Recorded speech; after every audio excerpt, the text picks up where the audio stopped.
10वी परीक्षेत क्रीडा गुण देताना चूक, 288 विद्यार्थ्यांना फटका. कोल्हापूर. 10वीच्या परीक्षेत क्रीडा गुण देताना राज्य माध्यमिक व उच्च माध्यमिक शिक्षण मंडळाने कोल्हापूर विभागातील जिल्हा व विभागावर खेळलेल्या विद्यार्थ्यांना सरसकट गुण दिल्याने विभाग पातळीवर खेळलेल्या 278 विद्यार्थ्यांवर मोठा अन्याय झाला आहे. याबाबतची तक्रार शाळासह विद्यार्थ्यांनी केल्यानंतर आता बोर्डाने ही चूक मान्य करत या विद्यार्थ्यांना वाढीव गुणासह सुधारित गुणपत्रिका देण्याची प्रक्रिया सुरू केली आहे. कोल्हापूर विभागीय मंडळात 2327 शाळा असून 357 परीक्षा केंद्रावर 1,29,421 पैकी 1,25,380 विद्यार्थी उत्तीर्ण झाले. यातील 4,400 विद्यार्थ्यांनी क्रीडा गुण मिळवण्यासाठी अर्ज केले होते. यामध्ये जिल्हा विभाग व राज्य पातळीवर खेळलेल्या खेळाडूंचा समावेश होता. जिल्हा पातळीवर खेळणाऱ्या विद्यार्थ्याला 5 तर विभाग व राज्य पातळीवर खेळलेल्या विद्यार्थ्यांना 10 ते 12 गुण, राष्ट्रीय पातळीवर खेळलेल्या विद्यार्थ्यांना 15 ते 20 गुण दिले जातात.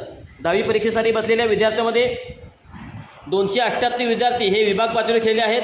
तशी प्रमाणपत्रेही त्या विद्यार्थ्यांकडे क्रीडा गुण मिळवण्यासाठी केलेल्या अर्जासोबत जोडले आहेत. मात्र बोर्डाने या सर्वच विद्यार्थ्यांना सरसकट 5 गुण दिल्याचे विद्यार्थी व शाळांमध्ये लक्षात आले आहे. त्याची बोर्डाकडे तक्रार केल्यानंतर आता गुणपत्रिका बदलून देण्याची बोर्डाने तयारी दाखवली आहे.